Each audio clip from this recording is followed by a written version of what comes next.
I'm sure. But she didn't know what direction she was headed in. That's a bad thing if you're trying to find a path. Anybody been lost?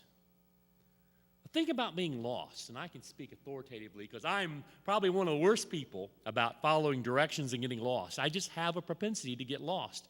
The thing about being lost is you don't want to get lost. I don't think this man wanted to get lost, but when he met up with her and she had no direction, he got lost. And the interesting thing about getting lost is, think back, if you've ever gotten lost, at what point did you get lost? Do you know? No, that's the whole idea. You don't know when you got lost. Yeah, you go beyond. If you knew you'd gotten lost, you'd go, oh, I can go back 500 feet and I'd be found, right? Principle of the path. You get on the wrong path, you don't know where you're at. Nobody can help you. There have been stories of people that have gotten broken down and they don't know where they are. This was before GPS systems that could locate you via satellite. If you don't know where you are, you just have to go ask people, hey, where am I? You got no idea. And you don't even know when you got lost. You don't know if you've been lost for a half hour or 3 hours. All you know is that at this point, you don't know what direction to go in. And if you team up with somebody that's already lost, I'll guarantee you'll get lost too. That's how the principle of the path goes. You get on that path, you don't know what direction. The path is really confusing because Satan is out there building paths. Satan's a great path builder. They all go one place, straight to hell. But he's building lots of paths, and they all seem like they're unique. They all seem like they're just built for you. And boy, if I get on that path and do all these things, I'm going to have it made. And I'm sure this gentleman thought that with this woman.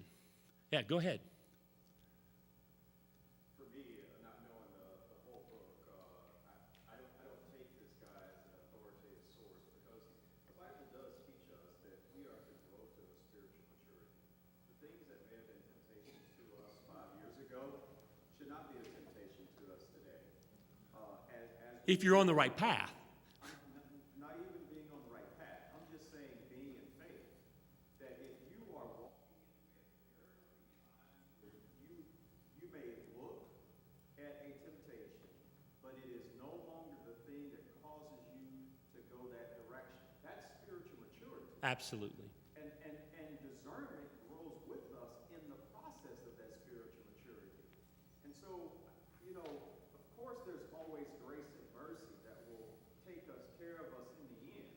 But for me, I have to know and believe that even though I have a propensity for something, that if I continue to build myself to a point of spiritual maturity and discernment, that those things that once tempted me are no longer that strong force against me. And Satan is going to try to put those things out there, but he's got to either come with a bigger dart gun, or he's going to realize that I'm not the easy prey that I used to be. Right. And I would say absolutely, because as you get on the right path and you're on the right path, you're getting further away from those other paths that you shouldn't be taking. But I will tell you, the older you get, temptation is still as strong as it's ever been. Go ahead. There could have been good maps, okay, that the fellow had, but he was in San Antonio and he had a map of Dallas. Yeah. So he was following that map, but he was lost. Just as lost as he could have been. Yes. Yeah. Go ahead. I like what Travis and Mickey just said. Now, not in any way to take away from the scriptures. I really love the scriptures, the Word of God. This is back at a time when it was also primitive society. But I like that these men just put the responsibility on the men also. And I can speak from life Absolutely. experience like you, so I'll try and make it brief. My first husband never intended to ever hurt me. He never intended for me to ever find out. It was like everything was going smooth. He was living somewhere else. He will say this day one of the biggest mistakes he ever made in his life. When John asked me to marry him, I remember one of my thoughts at the time. I was not familiar with Church of Christ and didn't know a lot of Christian men or anything. And I had met a couple in the work life and all. And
I absolutely agree with you.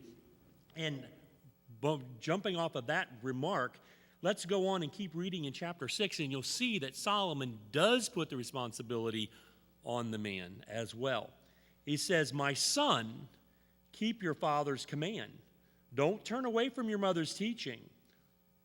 Okay, but what does that really mean? He goes on. He's pretty graphic here. He says, "Tie them on your heart." Don't just put them there and hope they stay. Tie them.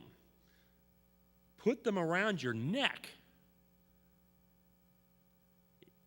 When you walk, they will guide you. When you sleep, they will watch over you. When you wake up, they will speak to you. Your father's command is like a lamp, and your mother's teaching is like a light. And whatever instructs and corrects you leads to life. Right there, he's saying, this is the path that I don't think that young man was on.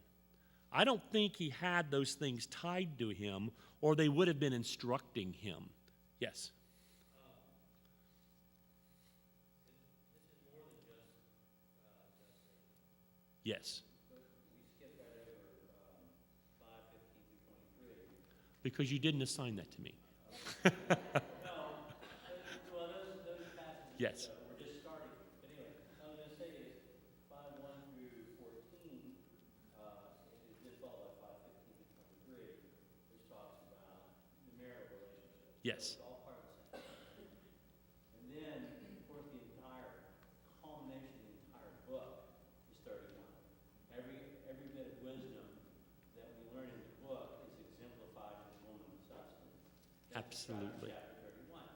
And so, as you talk about paths, it's not just starting off with one path, but it's choosing another path. And that path is to find a woman of substance and build a life with that woman. That's right. And that's the balance here. It's as a father of daughters, and I'm sure for any of the women who are reading this, it can seem like it's all about men, and men avoiding the wrong kind of woman. I think there's a reason why sons are addressed and not daughters, for a couple of reasons. One is Solomon seems clearly to be writing for his sons, who will rule. King Lemuel in 31 is talked to by his mother. Yes. So I think there is, and also women were not taught to read, and they weren't even in the days of Jesus among the Jews. Only men were. So I mean, there's a reason why the sons are addressed and not the daughters in the text. And as you said, it certainly applies both ways. But we see the balance in the book, not only because we don't just meet this woman. Wisdom itself is a woman. Yes. And then the life of wisdom that's described in the book is exemplified at the end of the book by a woman. Right. And so I think So women are both the worst in the book, and they're the best in the book. yeah, there's balance. Yes. There's balance. And I think there's a reason why sons are addressed, not daughters. A historical and a literary reason why sons are addressed and not daughters. The principles apply both ways. But the point I was trying to make is, it's not just, and I've often said to Mel and I talk about this, how we're glad we're not 15 years old, right? Because of all that's available on the internet. Right. Because of everything that and I think that we do part of the job. We tell our young men don't do this, but we don't teach our young men to value women of substance and to find a woman of substance to build a life with. Yes. And Solomon does that in this passage. Yeah, he does. And a part of what's missing here, I'm talking about illicit sex, but let's keep one thing very clear. God made sex. Keep saying that to yourself. God made sex. Yes. Part of that is in chapter 5 as well. Yes. And, again, it's like you said last week, he's given he's putting both choices out there. Yes. And he's saying choose wisely. Choose wisely, choose wisdom. And Absolutely. choose the folly, because, and this is just it's an illustration of the traps that folly put up. Absolutely. Let me go on and keep reading here because I do want to get through the word here. In chapter 6, verse 24, we'll keep reading here. It says, he's talking about the father's commands and the mother's teaching. It says, it keeps you from your neighbor's wife. It keeps you. It's active. It keeps you from your neighbor's wife. It keeps you from the smooth talk of a woman who commits adultery. And I believe when you read elsewhere, it leads you to the other woman that is of great benefit and profit and makes the man who he is, okay? So, but this is talking about it from the negative standpoint. And he's warning here. He says, don't hunger in your heart after her beauty, or let her eyes capture you. Now, you know, this was really the pornography of Solomon's time, because that's really what people do when they look at pornography, is they're hungering in their heart after this beautiful image, okay? They're missing everything else. They're missing whether there's depth behind that beauty or not. They don't care. They're just staring at that image. And that's what Solomon's saying here. Don't let her eyes capture you. You know, these men that are addicted to pornography, that's what happens. They're captured by this process. Their brain drags them down and they're captured. And we know people that are addicted to pornography. This is what's happening. Solomon goes on. You know, there's a difference between this and a prostitute. He says a prostitute can be bought only for a loaf of bread, but another man's wife hunts your very life. She's worse than a prostitute here, this adulterous wife. Because the prostitute, we know what that's about. You pay for services and you get services. And he says, I understand that. Once that's done, the deal is transacted, there's no additional ties here. Not that that's a good thing to do, but we're talking about something that gets a hold of this man and won't let go. And that's what the adulterous woman does to him. And he goes on to compare it. He says, can you shovel fire into your lap without burning your clothes? No. Can you walk on hot coals without burning your feet? The answer again is no, you can't do that. It's the same with anyone who has sex with another man's wife. Anyone who touches her will be punished. Oh, he puts it right out there. She's like a hot coal.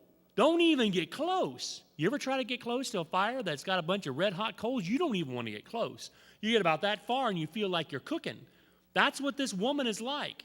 She'll cook your soul and send you to hell. Yes? Well, I think it's important to remember, too, that both of them would be killed if it was without doubt. Absolutely. They'd be stoned immediately. Law, Moses said to stone them. Although I understand that a council could make a decision not to have them killed, from what the Talmud said. They put a proviso in there. But anyway, this goes on. He compares her to a thief, or he compares the man. Now, we're talking about the man now, not the woman. People don't hate a thief who steals to fill his empty stomach, but when he is caught, he must pay 7 times as much as he stole. It may even cost him everything he has.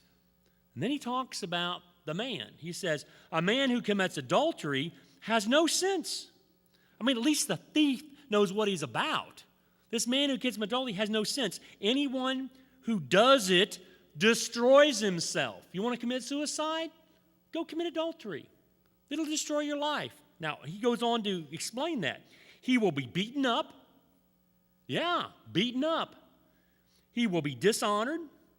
His shame will never, it says never, be wiped away. And then he leaves this one last thought. You know, if you think you can satiate the husband, he says, jealousy stirs up a husband's anger. He will show no mercy when he gets even. He won't even accept any payment. He won't take any money, no matter how much he is offered.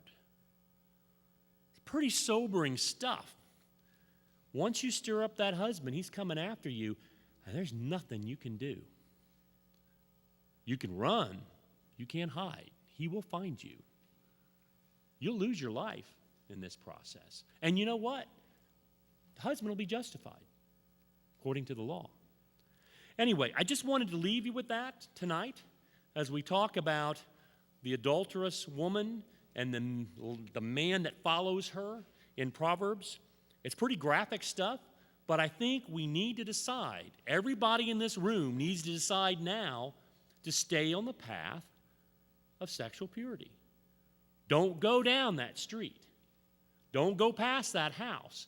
Don't go there thinking you can walk close and, oh, it'll never happen to me. Don't do it. You know, they say Billy Graham never took an elevator by himself with another woman. Happened one day that some famous person got on the elevator with him. He got off. And they asked him why he did that. And he says, because I couldn't justify to my wife what we were doing when those doors were closed. He says, I didn't want to take a risk. And I think that level of purity is what we need. I think when we ride with a woman of the opposite, another woman, a man and a woman in a car, they better be husband and wife. And if not, there should be someone else. Why? To protect the man, to protect the woman, so people know nothing's happening. I wouldn't be up here at the church with a woman by myself. It just doesn't make sense. Does it? You're walking down that path. Hey, nothing will happen. That's right. But on the chance it does, who wants to be part of all that? That's the type of thinking we need to instill in ourselves. If we walk on the path, we'll never get to this state. We'll be so far above it. Paul said there must not even be a hint of sexual impropriety in the church. Not even a hint. That means you do things so well that nobody can question it, even from the outside. Anyway, that's my lesson tonight. I hope you'll take it, and I hope you apply it. I hope you think about things that you do and how this can apply to you. And I pray that you'll take the concept of the path and apply it to other parts of your life.